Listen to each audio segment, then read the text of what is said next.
My name is Jacob Miller. I am 30 years old, and for the last 7 years, I have served as a firefighter in the heart of Ohio. My life has been measured in sirens, the weight of heavy gear, and the heat of flames that most people run away from. I am a man who relies on his senses, the smell of smoke, the sound of shifting timber, and the grip of my axe. I always believed that if I couldn't see it or touch it, it wasn't real. But what happened to me 4 days ago, on February 22nd, shattered my understanding of the world and revealed a truth so urgent that I cannot keep it to myself. Before I go any further, I ask you to tell me in the comments where you are watching from. Please subscribe and hit the notification bell because there are only 72 hours left before we enter the month of March, and every senior citizen in this country needs to know what is coming. It was a Sunday evening, February 22nd.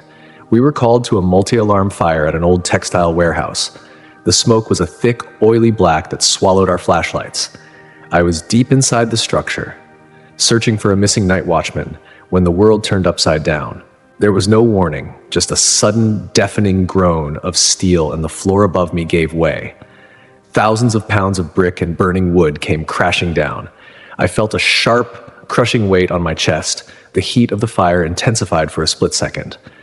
And then, silence. The pain did not just stop. It was as if pain had never existed.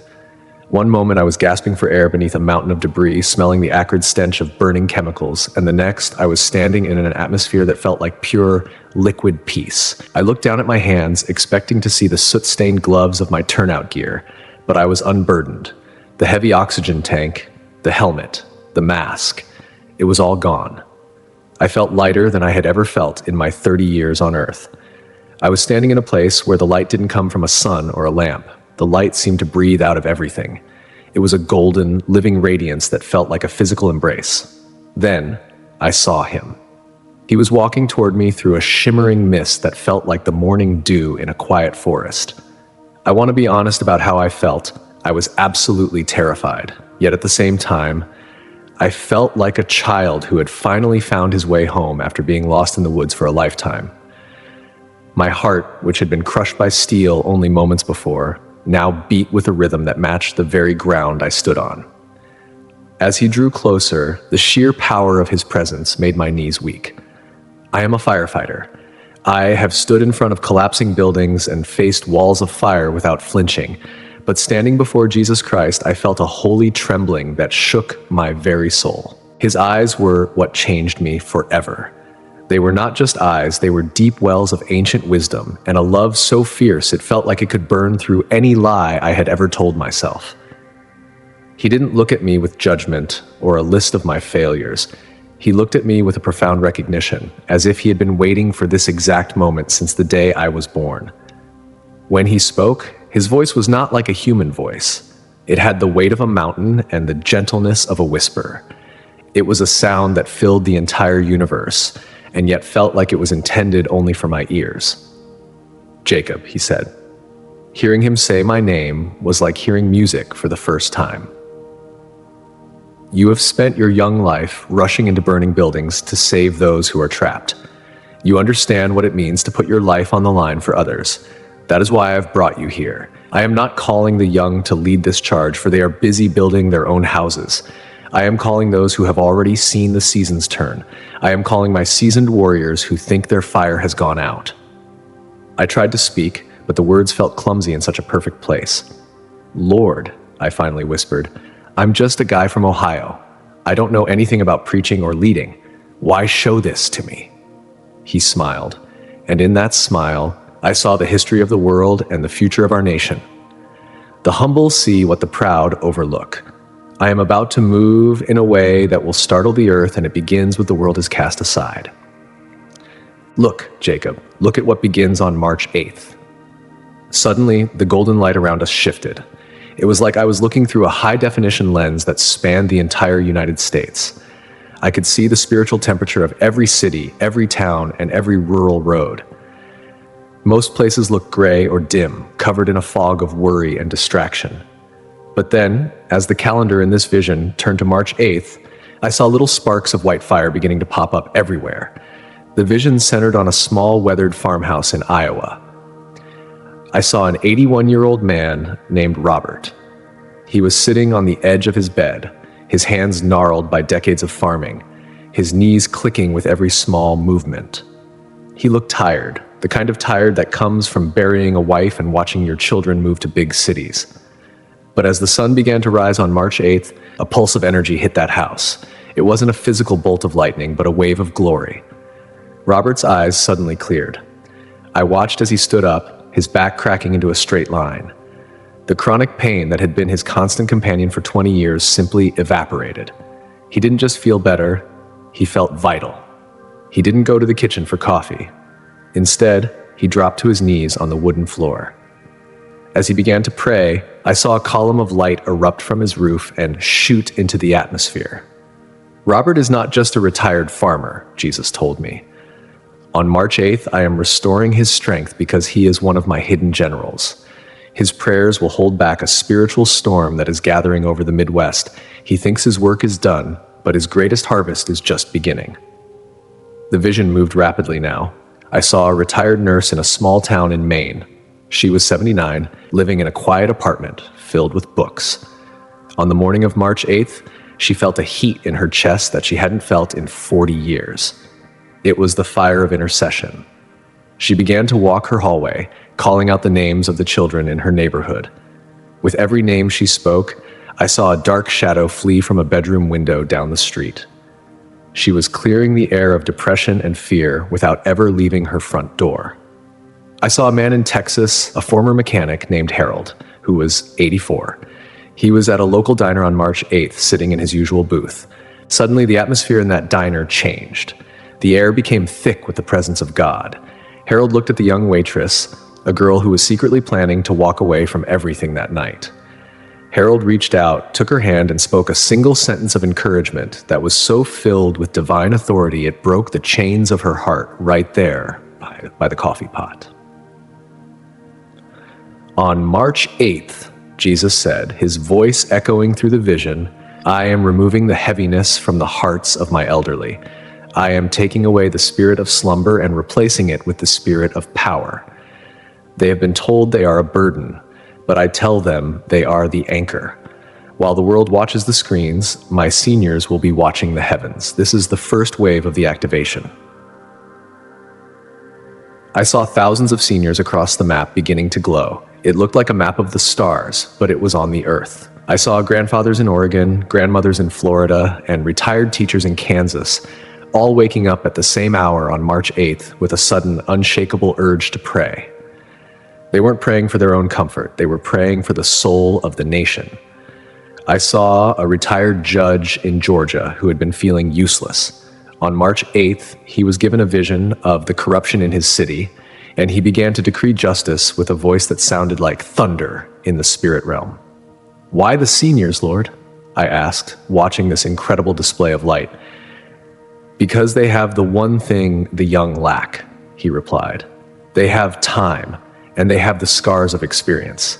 They know how to wait for me.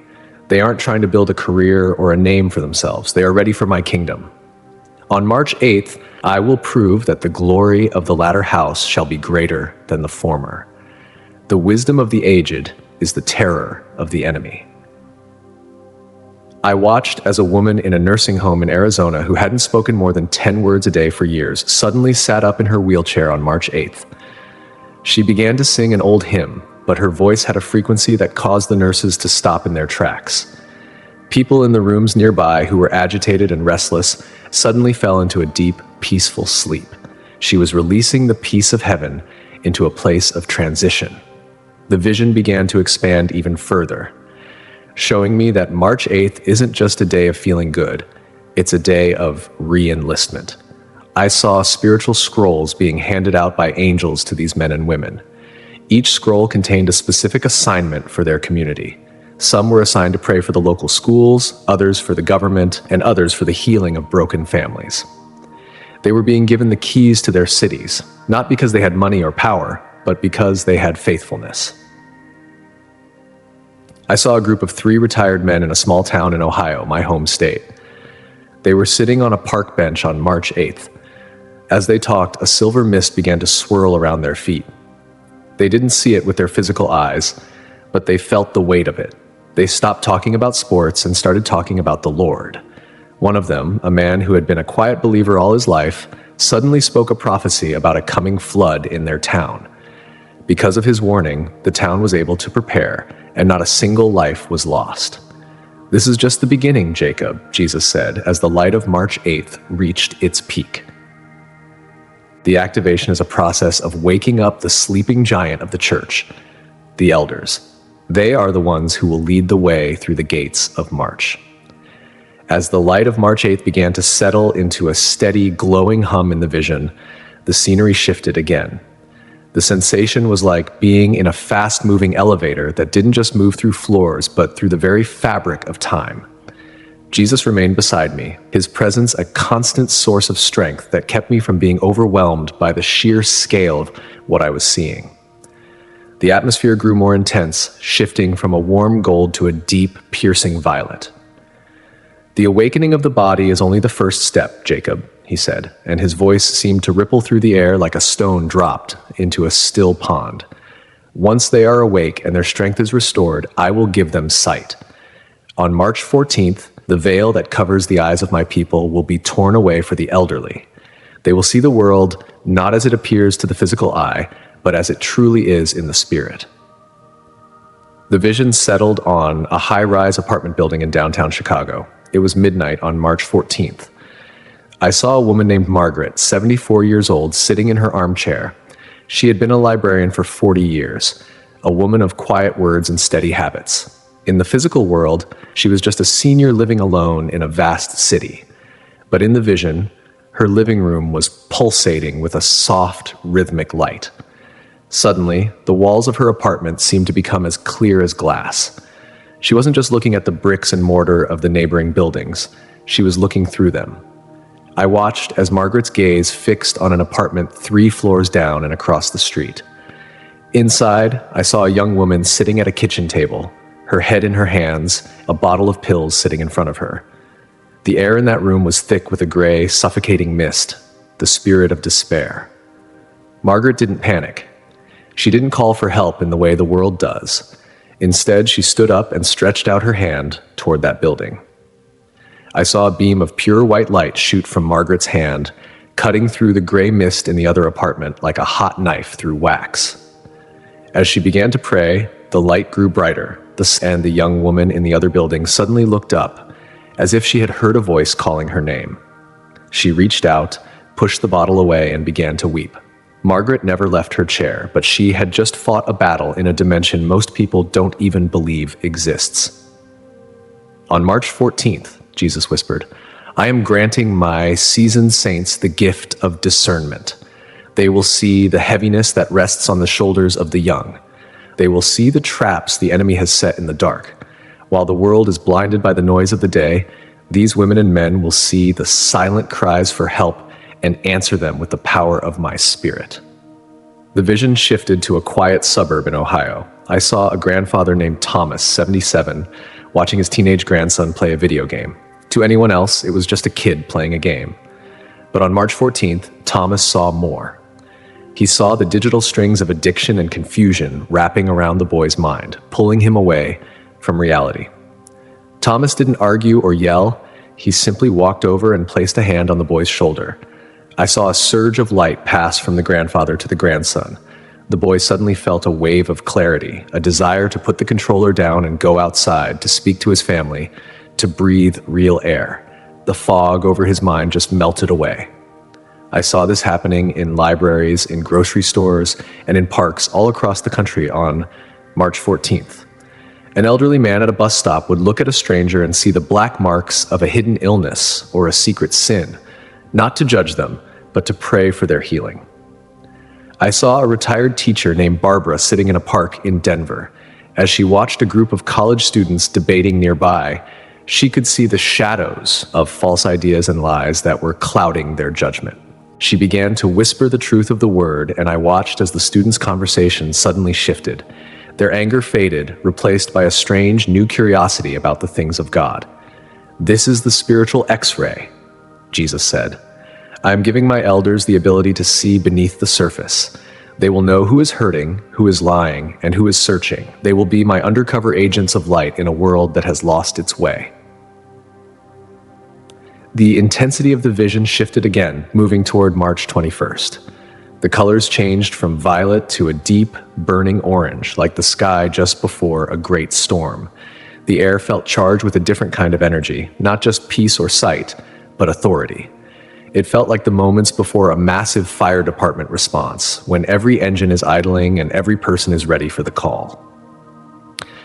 On March 21st, Jesus declared, and his voice carried the sound of 1,000 trumpets, I am raising the watchmen to their posts. The strength they received on the 8th and the sight they received on the 14th will now be used to protect the very foundations of this nation. They will stand on the borders, not with weapons of iron, but with the armor of light. I was taken to the coast of Virginia. I saw a man named Richard, 92 years old. He was a veteran who had seen the horrors of war in his youth. He was sitting in a wheelchair on a wooden deck overlooking the Atlantic Ocean. On the morning of March 21st, Richard didn't look like a frail old man. He looked like a giant. I saw his spirit rise up from his body, standing tall and strong over the coastline. As I watched, a dark, oily cloud began to roll in from the ocean. It was a cloud of confusion, economic fear, and spiritual darkness intended to wash over the shores of America. Richard raised his hand, and I saw a wall of fire erupt from the sand, reaching high into the heavens. The dark cloud hit that wall and shattered. It couldn't pass. Richard was holding the line. He wasn't just praying for his family, he was standing as a sentinel for the entire country. Richard knows what it means to guard a post, Jesus said. On March 21st, I am placing thousands of men like him on the spiritual borders of this land. They will sense the approach of the enemy long before the politicians or the generals do. Their intercession will be the invisible shield that protects the cities from the schemes of the darkness. The vision moved to the southern border, then to the rugged mountains of the northwest. Everywhere I saw seniors standing in their yards, on their porches, or in their prayer closets, forming a connected chain of light that surrounded the entire map of the United States. I saw a couple in Arizona, both in their 80s, walking the perimeter of their property.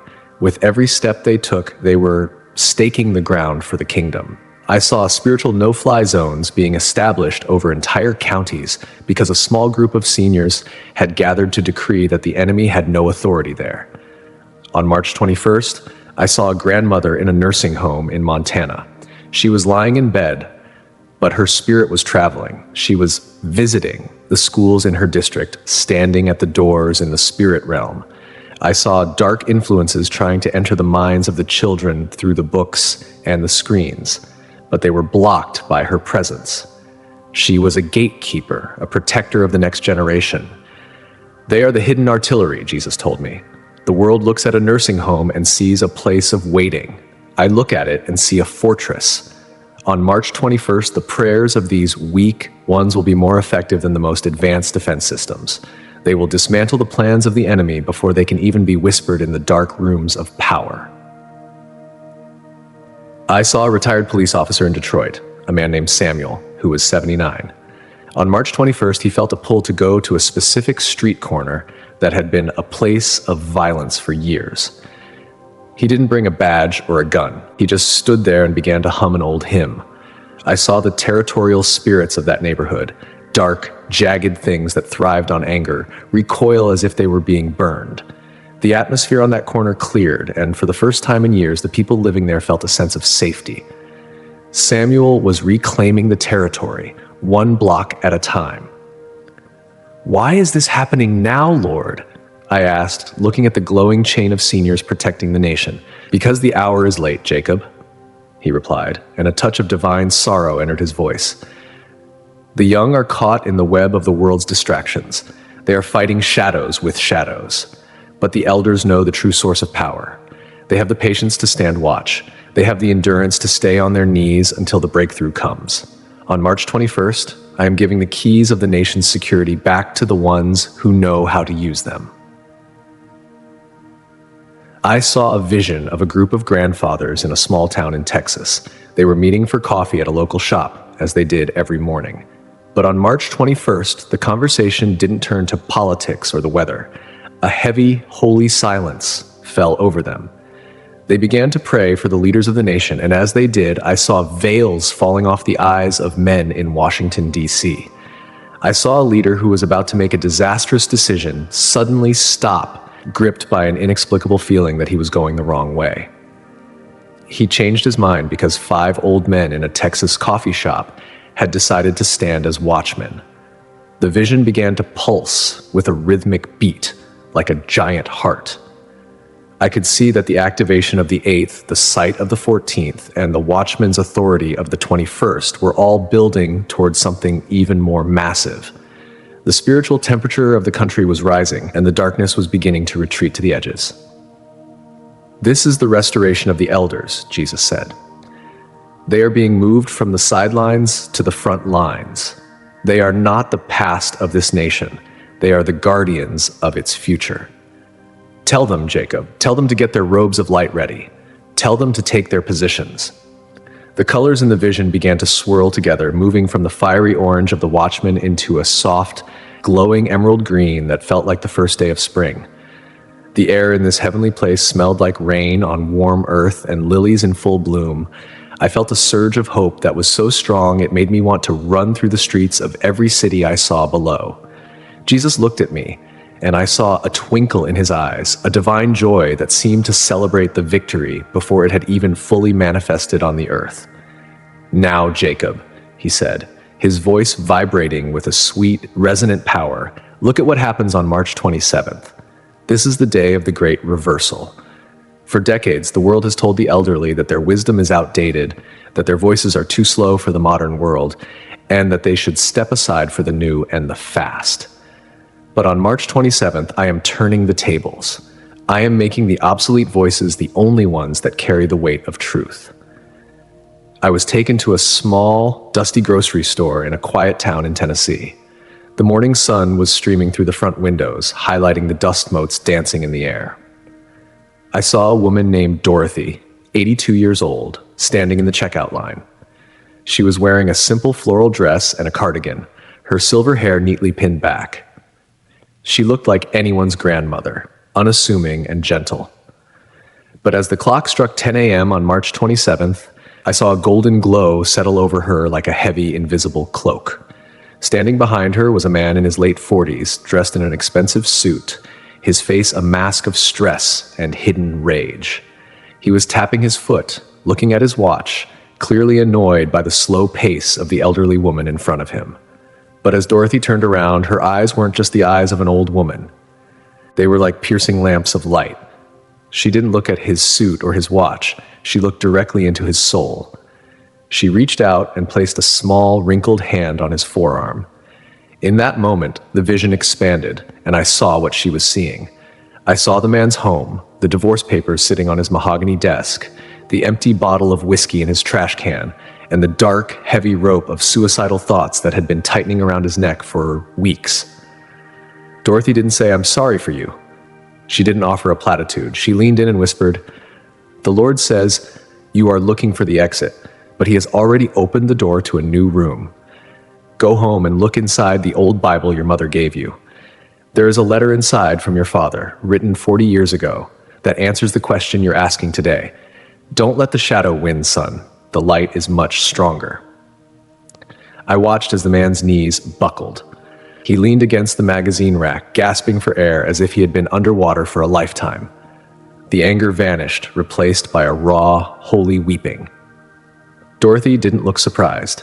She simply patted his hand, paid for her groceries, and walked out into the sunshine. She had just used the keys of the kingdom to unlock a heart that had been double-bolted by the world. On March 27th, Jesus told me, I am giving my seniors the words of life. They will have the word of knowledge that bypasses all the defenses of the modern mind. They will speak to the secret pains and the hidden sins, not to condemn, but to rescue. The young will stop and listen because the words coming from the elderly will be the only things that ring true in a world of lies. The vision moved to a hardware store in Montana. I saw a group of retired men sitting around a wood stove. Usually, they talked about the weather or the price of cattle. But on March 27th, a heavy, holy presence filled the store. One man, a former rancher named William, stopped mid-sentence. He looked at his friend, whose son had been estranged for 15 years. William spoke a single paragraph about forgiveness and the fatted calf, and I saw the spiritual chains on the absent son, hundreds of miles away, begin to snap. By the time William finished speaking, his friend was already reaching for his phone to call his boy. I saw a retired schoolteacher in South Carolina, a woman named Eleanor, sitting on her porch on March 27th. A rebellious teenager was walking by, his head down, his heart full of bitterness toward his parents. Eleanor called out his name, a name she shouldn't have known, and told him a story about her own youth that mirrored his exact struggle. The boy stopped. The headphones came off. He sat on the steps and listened to her for 2 hours. He wasn't being lectured. He was being healed by the best wine that God had saved for the last hour. "The elderly are my spiritual historians," Jesus said. "They have the stories that the young need to hear to find their way home." On March 27th, I am opening the archives of their memories and coating them with the fire of the Holy Spirit. Their conversations will become life-changing encounters. The vision began to accelerate, moving toward the final day of the window, March 31st. The atmosphere changed one last time, becoming a brilliant, blinding white that felt like the peak of a mountain above the clouds. It was the most beautiful thing I have ever seen.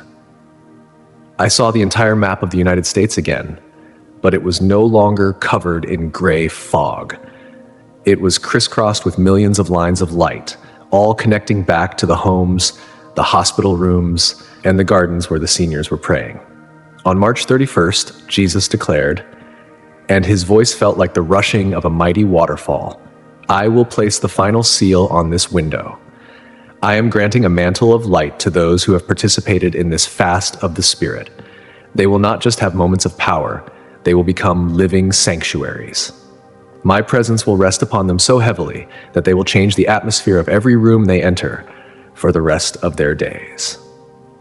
I saw a man named Henry in California. He was 88, a retired mail carrier who had walked thousands of miles in his life. On March 31st, he was sitting on a bench in a crowded public park. People were rushing by, busy with their digital lives, their faces tight with anxiety. But as they passed within 10 feet of Henry, something miraculous happened. I saw a ripple of peace move out from him. A woman who was mid-argument on her cell phone suddenly stopped and hung up, a look of confusion and then deep calm crossing her face. A child who was crying suddenly went silent and smiled at the glow she saw around the old man. Henry wasn't doing anything. He wasn't preaching or even speaking. He was just being in the presence. The mantle he received on March 31st was a permanent weight of glory. Jesus told me, Henry is a pillar. When the world begins to shake, people will run to the pillars to find stability. On March 31st, I am establishing my pillars in every city in America. I saw a nursing home in Florida where every resident had been praying through the month of March. On the 31st, the entire building began to glow with a soft, pulsing light. Doctors who came in to do rounds felt a sudden urge to kneel. Patients who were in the final stages of their journey were filled with a joy that defied medical explanation. It wasn't a place of death, it was a departure gate filled with light. "This is the final approach, Jacob," Jesus said, looking down at the glowing nation.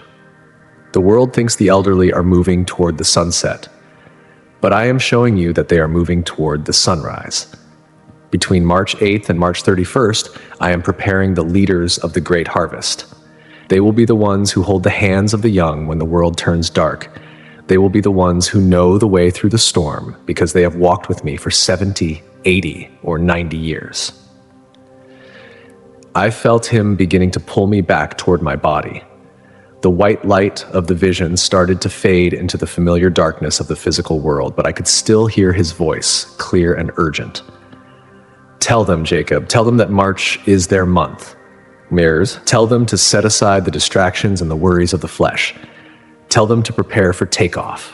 The greatest flight of their lives is about to begin." I woke up in the hospital, the sound of the heart monitor a steady rhythm that reminded me I was still here, but I wasn't the same.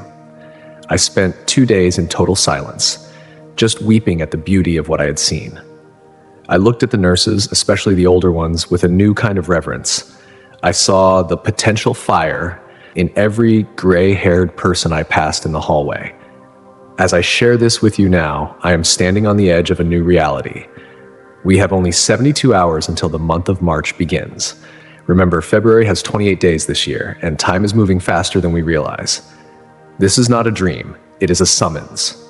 If you are a senior, you are being called to the front lines. Do not look at your physical limitations. Do not listen to the voice of the world that says you are finished. The King of Kings has looked at you and called you his most seasoned pilots. Between March 8th and March 31st, your home will become a command center for the kingdom of heaven. Your voice will carry the authority to stop storms and heal hearts. Your presence will be a shield for your grandchildren and a light for your neighbors. This is the moment you were born for. All the years of struggle, all the tears you've shed, and all the prayers you've whispered in the dark were just the training for this 1 month. I am a firefighter. I know what it means to be ready for the call. And I am telling you, the call is coming on March 8th. Be ready. Be watching. Be praying. The nation is depending on the fire that is about to be released through you. I am only 30, but I have seen the King, and he is betting everything on you. Please prepare your hearts. Spend time in the quiet. Listen for that voice. March is coming, and with it, a power that this world hasn't seen in 100 years. Thank you sincerely for remaining with us all the way through this testimony. If you are still here, it means this message resonated with your heart, stirred something within your spirit. We invite you now to take a simple action that can create a powerful ripple effect. Write a comment sharing where you are watching from so we can lift your nation up in prayer. If you haven't yet, subscribe to the channel and activate the notification bell so you never miss the life-changing messages and revelations we release each day. Above all, please share this video with at least 3 people you care about. Friends, relatives, and brothers and sisters in faith. Because a single share can awaken a soul, restore hope, and guide a heart back toward God. May God's grace surround you, and may He continually guide your steps in truth. Always.